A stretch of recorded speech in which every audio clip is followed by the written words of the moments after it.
Vamos então continuarmos o nosso estudo do livro Amanhecer de uma Nova Era, de Valdo Pereira Franco, por Manuel Filomeno de Miranda. As atividades prosseguem luminosas. Encontrávamos-nos emocionados, como não nos recordávamos de momento igual em nossa jornada evolutiva.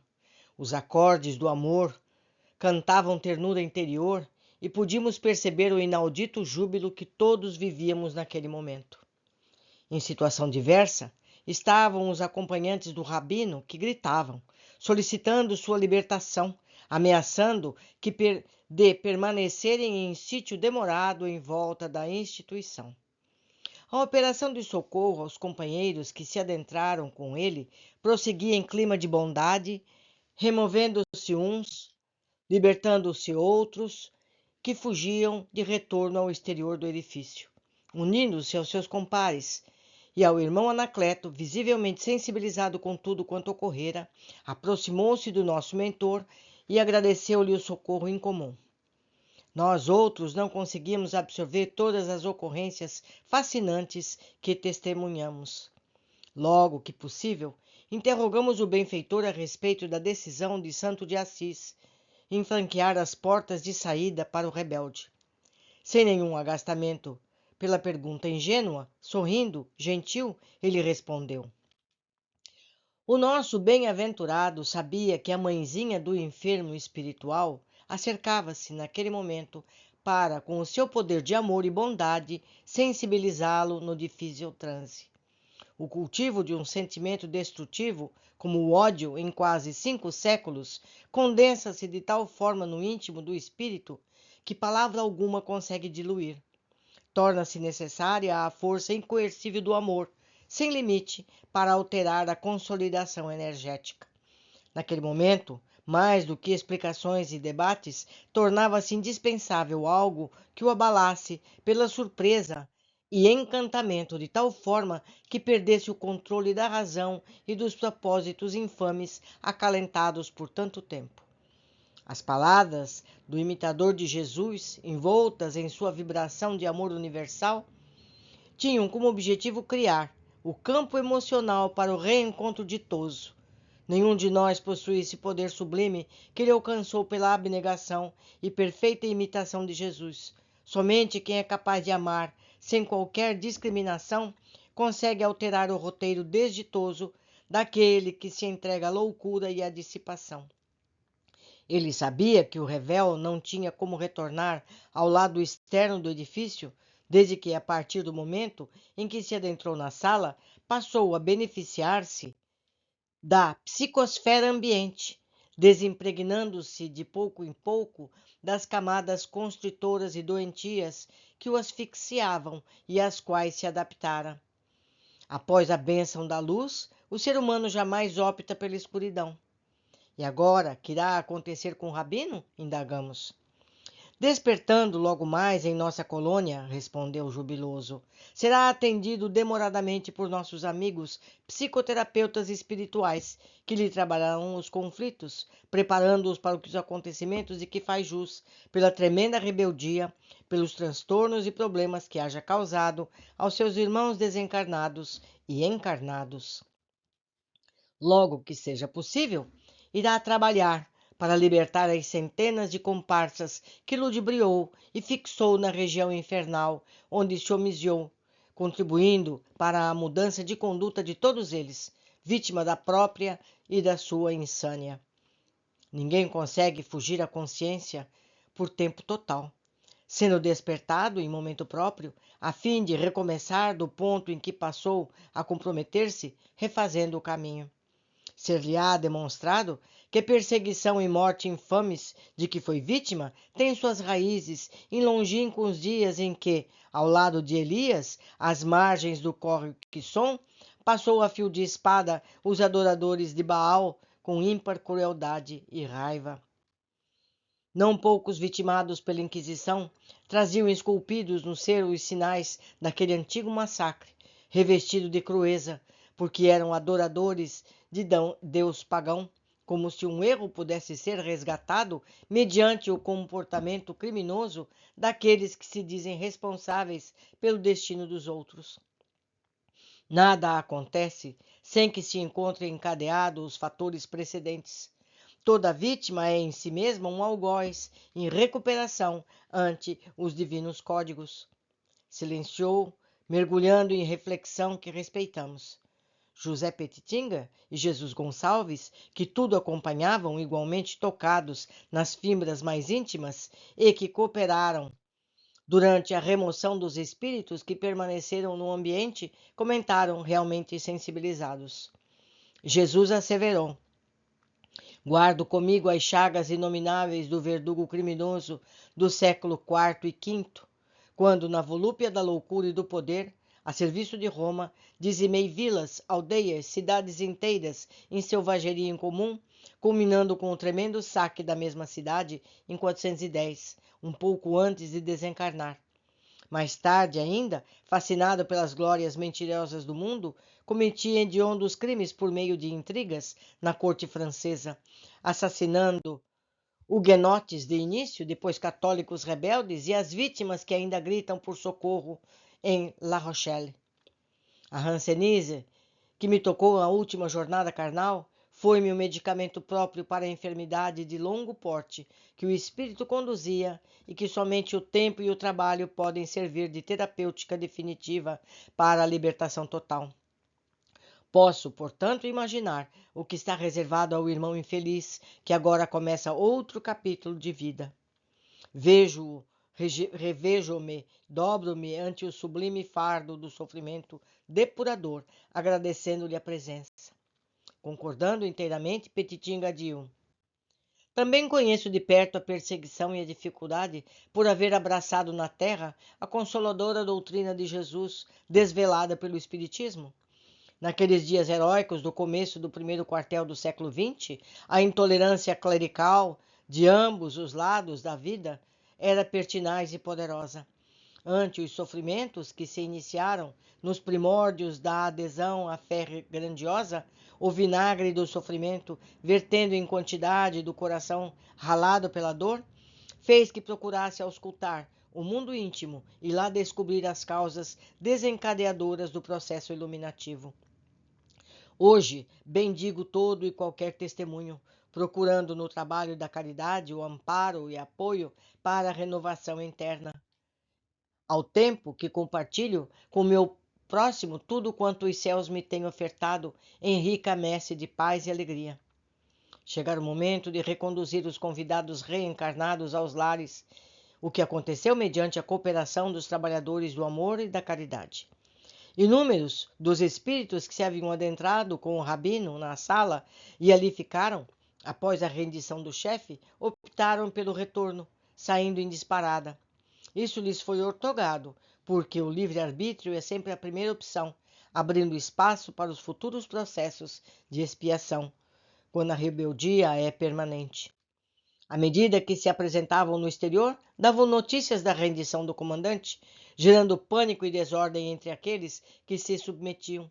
Alguns, mais audaciosos, sabendo-se livres do domínio terrível do sicário, fugiram em busca do próprio destino, enquanto outros retornaram às furnas de onde provieram. O acontecimento insólito para eles, que atribuíam poderes em excesso ao indigitado rabino, facultava que logo mais entrariam em conflito a fim de ser eleito quem o substituiria nas regiões que lhe serviram de domicílio. Sempre há disputas ferrenhas entre os maus que se agridem na infelicidade que os vergasta, iludidos pela prepotência de suas façanhas macabras. Deixados, portanto, à liberdade, nunca, porém, desassistidos pela divina providência, o tempo e as leis encarregar-se-iam de cuidá-los, encaminhando-os para o bem no momento próprio.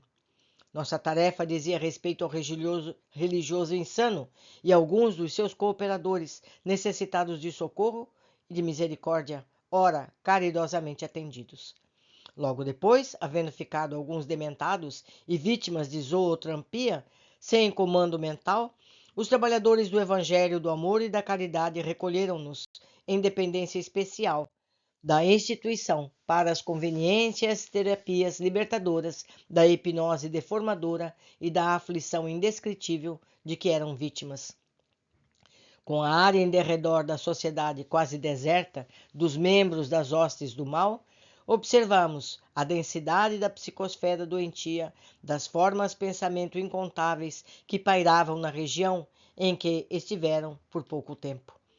As suas emanações psíquicas e as exteriorizações emocionais grosseiras deram lugar a uma nuvem sombria, na qual permaneciam as exclamações de ódio, os gemidos, as aberrações que os tipificavam. Sob orientação do nosso mentor, especialistas em higiene ambiental, utilizando-se de aparelhos próprios, puseram-se a sanear não somente o ar, como o solo empestado das fixações ideoplásticas prejudiciais. O trabalho de preservação no sublime é de alta relevância para as atividades espirituais que nele se devem operar, como é compreensível. As nossas atividades, realizadas sob condições especiais na área dos fluidos e da energia, para que alcance o êxito desejado, são submetidas a muitas condições e circunstâncias, entre as quais a higiene local. Por essa razão, faz-se recomendáveis os cuidados para que as reuniões mediúnicas de cura, de atendimento fraternal, de socorro tenham lugar em recintos reservados para esses mistérios, em razão de serem providenciadas defesas e asepsiadas com frequência, libertando-as dos miasmas psíquicos dos enfermos de ambos os planos que para ali acorrem em busca de auxílio. O dia amanhecera radioso, e após todos os trabalhos de limpeza e preservação do ambiente, podíamos ver o astro-rei em toda a sua pujança e majestade, abençoando a vida do planeta. Fazendo aqui uma parte, vamos observar a importância que existe nos locais onde os trabalhos mediúnicos, os trabalhos de cura, e até mesmo o nosso espaço do nosso dia a dia seja limpo. Mas aqui ele fala de limpeza da psicosfera. Então, o lugar onde há pensamentos negativos, onde são verbalizadas intrigas, fofocas, palavras de baixo calão, tudo isso se adensa e cola na psicosfera, passando o lugar não ser adequado para esse tipo de tratamento, para esse tipo de oração. Então, meus amigos, vamos ser mais exigentes, manter até o ambiente da nossa residência. Música decente, essas músicas atuais que fazem alusão a coisas menos nobres, isso tudo empesteia o nosso ar, a nossa vibração. Então vamos pensar nisso, vamos cuidar do nosso ambiente. Continuando. Ainda pela manhã, Anacleto, sentindo-se mais bem disposto do que nos outros dias, procurou a sociedade e seu presidente a fim de manter uma conversa edificante que nos foi lícito acompanhar. Recolhidos a uma saleta discreta, o irmão, antes inquieto, confessou ao amigo e companheiro da lide espiritista o que se passaram com ele nos dias anteriores. Tenho tido curiosos e estranhos sonhos, disse, tentando recapitular as lembranças. Vejo-me com outros membros de nossa casa aqui mesmo, em reuniões muito graves de socorro a mim próprio e a outros mais que nos encontramos necessitados. Infelizmente, muitos dos detalhes escapam-me, recordando-me somente de ocorrências em torno das minhas inquietações e distúrbios obsessivos. O amigo não desconhece que tenho passado por um período muito mau da existência, desde a desencarnação de Margarete. Ela era meu sustentáculo, a segurança moral. Sem a sua presença física, as minhas resistências espirituais fraquejam e permiti-me comportamentos incompatíveis com o Evangelho de Jesus, culminando nos últimos tempos em assumir compromissos perversos e manter conduta ultrajante. À medida que ia referindo aos descompassos moral, a emoção passou a beneficiá-lo com honesto arrependimento, que o levou ao extremo da verdade, informando: Nessa loucura que de mim se apossou, furtei valores de nossa casa, que repararei na primeira oportunidade, quando me tornei a brecha moral para a entrada no mal. Conto com a sua benevolência e compaixão, porquanto necessito de amparo e de oportunidade para recuperar-me. Venho colocar o cargo à disposição da diretoria, a fim de que a minha mazela não mais dificulte o trabalho do bem, que é a característica da nossa instituição. A sinceridade é o selo do ato que precede a qualquer reparação. A coragem para enfrentar o erro, recomeçar a conduta saudável. O nobre presidente segurou-lhe a mão num gesto fraterno e superior, respondendo-lhe com amabilidade. Nunca o irmão foi mais digno de continuar no seu posto do que hoje. Todos nos enganamos e temos o direito de refazer o caminho, de encontrar a melhor maneira para o reequilíbrio. Peço-lhe que permaneça ao nosso lado, ajudando-nos e ajudando-se. Darei conta aos demais companheiros que andam preocupados com o seu comportamento a respeito do nosso encontro, sem entrar em detalhes em torno do que conversamos, e todos lhe daremos o voto de confiança que você merece para seguirmos unidos na trilha de Jesus até o momento final. Enquanto isso, procuro receber passes a fim de ter aumentadas as suas forças espirituais, e o trabalho que lhe diz respeito fará o restante para o seu total restabelecimento. Notei que o diretor espiritual hermano inspirava-o com ternura, ao mesmo tempo auxiliando o confessor a extravasar todos os conflitos num colóquio catártico de excelentes resultados.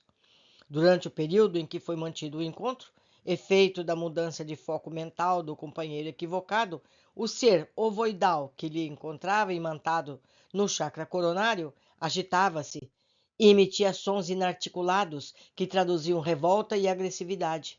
E porque a conversação avançasse no rumo da paz e da saúde moral, com o pensamento do enfermo totalmente voltado para o bem, o tubo que culminava numa forma de ventosa, ligando-o, afrouxou, desligou-se, fazendo que o espírito tombasse no solo. Como se estivesse esperando essa ocorrência, Dr. Bezerra ergueu-o com as próprias mãos e falou-lhe docemente. Agora durma, meu irmão, repouse. Você está cansado, tendo sofrido para continuar essa luta em glória. São novos os dias da esperança e você necessita de harmonia interior para eleger o caminho a seguir logo mais, quando se libertar dessa injunção penosa.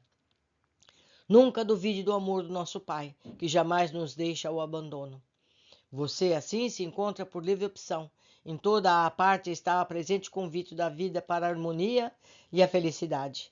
Mas a criatura humana, estúrdia, infelizmente, elege o prazer voluptuoso de um momento em prejuízo da alegria permanente, conquistada com esforço e, às vezes, sacrifício, que se faz muito bem compensado.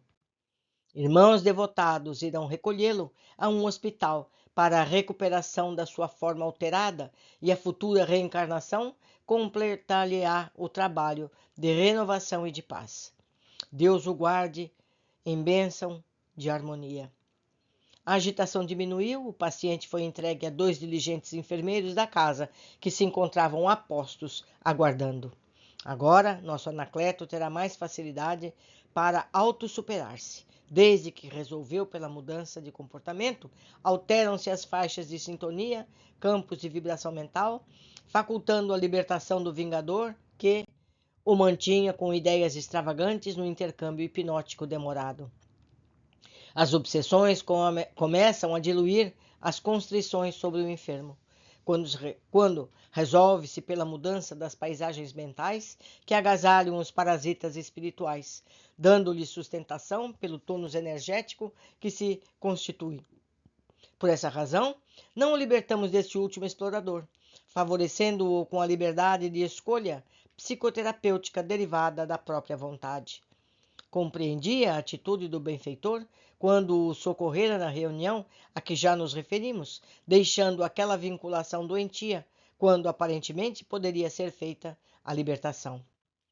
Se assim o fora, qual o mérito do necessitado, somente recebendo auxílio sem qualquer cooperação consciente da sua parte, sem nenhum interesse pela mudança da conduta moral? São muito sábias as leis, e os que as conhecem em profundidade podem comportar-se da maneira mais saudável e justa possível.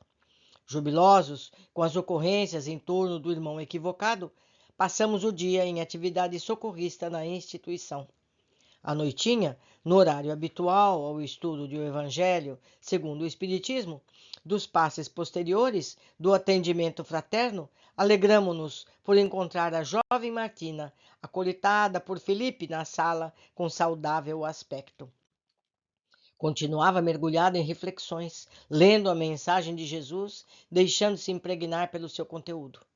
Desde o nosso primeiro encontro, quando foi induzida a adentrar-se pela instituição, não mais voltou ao bordel de luxo, havendo-se impedido qualquer comunicação com o seu explorador encarnado. Naquela oportunidade, ouviu a mensagem com lágrimas que nasciam no coração, escorriam pela face. A palestra versava sobre os inimigos desencarnados, que muito a sensibilizava, porque ignorava totalmente esse intercâmbio, embora o conhecesse de maneira deformada pelas tradicionais palestras religiosas e superstições ambientais. Compreendeu que, provavelmente, ela estava em cursa entre aqueles que socorriam as injunções penosas, prometeu-se mudanças íntimas radicais. Beneficiada pelos passes, logo depois buscou o atendimento fraterno, para confirmar que estava disposta a assumir a maternidade, mesmo que sob muitos riscos, dentre os quais a perseguição do seu explorador, da dona do bordel e das dificuldades naturais que deveria enfrentar na condição de uma pessoa solitária. A mãezinha, em processo de renascimento, foi tomada de incomparável júbilo quando ouviu a filha informar a decisão de levar adiante a gravidez. Nosso mentor, que acompanhava o diálogo conosco, murmurou: a vitória do bem é sempre resultado final de qualquer cometimento. Mais vidas sempre serão resgatadas pelo amor. Prosseguimos em nosso trabalho de libertação de consciências e iluminação de vidas. A noite avança lentamente.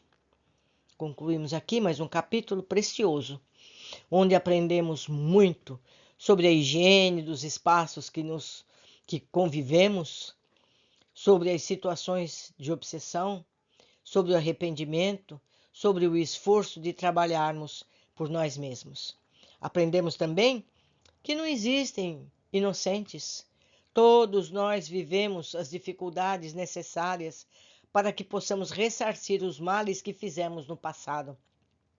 Todos temos algum erro no passado, todos temos o que acertar, não é verdade? E na escola da vida encarnada é essa oportunidade.